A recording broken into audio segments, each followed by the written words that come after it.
Hey, what's going on, guys? This is Anthony with themovieblog.com, and I'm back here with another video. This time we're going back into Invincible, episode 4.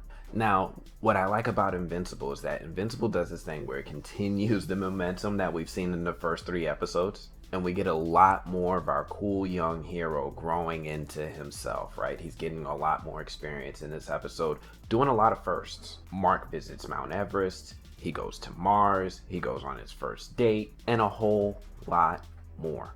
Now, what I keep liking about Invincible is this thing it keeps doing, right? It starts off with the tried and true villain origin story, some ancient evil being awoken out in the desert, right? That's really cool. Invincible presents it so well that it makes me feel like I'm watching something I've seen before. It just keeps going at the familiar, and then it subverts the hell out of that. I love how they're making a running joke of this too, right? They just keep introducing something familiar and then just cutting it right out. We also find out a lot about Omni Man.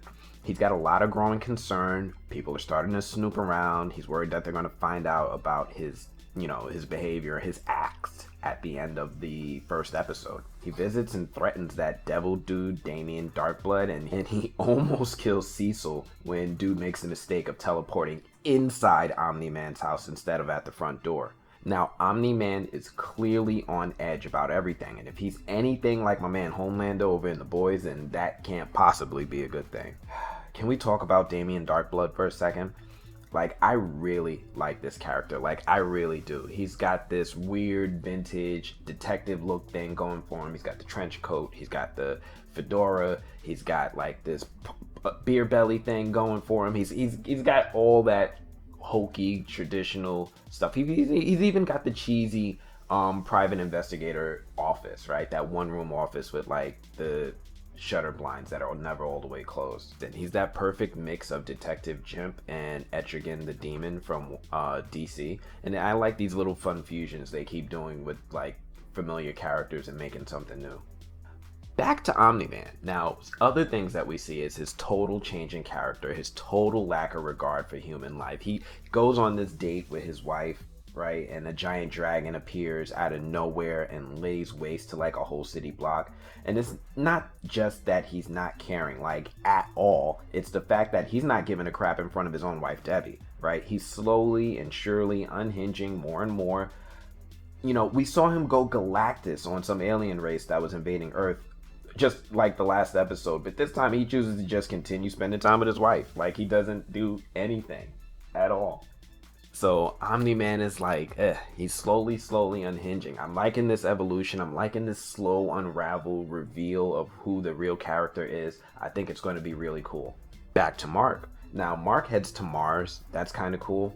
I feel like this part was kind of cool, kind of boring, only because it seems like just like it's a setup scene for further storylines down the road, and that's cool, right? They got to do some more world building. That's cool, but Invincible also subverts the traditional, so you never really know what they're doing. I guess it's kind of cool to see the Staros spores take over Mars and how they have this secret plan to infiltrate Earth or for some secret invasion, but I can't help but wonder if Invincible's going to subvert that too.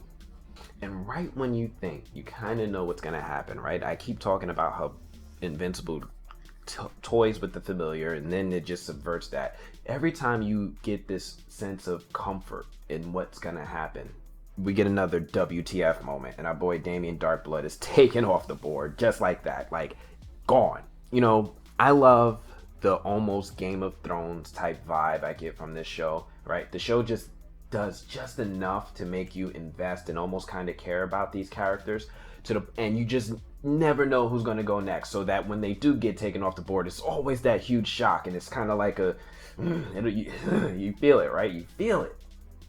Like, I really thought my man Damien Darkblood was going to get some proof on Omni-Man. I really thought he was going to be the one to uncover everything. But really, when you think about it, Invincible's not about uncovering the truth. Everybody knows Omni-Man did it except for Mark and his wife. But everybody else knows. Cecil knows that Omni-Man killed the Guardians of the Globe, who I accidentally called the Guardians of the Galaxy in the last video. But Guardians of the Globe. He knows that, right? Everybody knows. But the show's not about that. So if everybody knows and the show's not about unraveling the mystery, then what are they trying to do? Right now, Cecil has this secret plan where he's like kind of like building up arms against Omni Man. He's kept this giant kaiju that kind of gave Omni Man a hard time.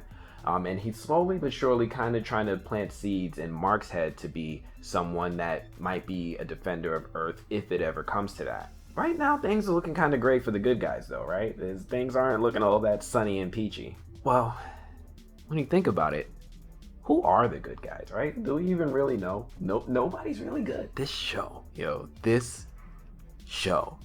And before I forget, what the heck was going on in that end credit scene? Like, seriously, I don't even know what they were zooming in on. Is there a way someone can kind of tell me what the heck this thing is without spoiling the story for me in the comments? I'd really appreciate it, seriously. Anyway, that's all I have for this one. If you like this video, do me a favor, hit that like button, and if you're new to this channel and you want to see more, make sure you subscribe.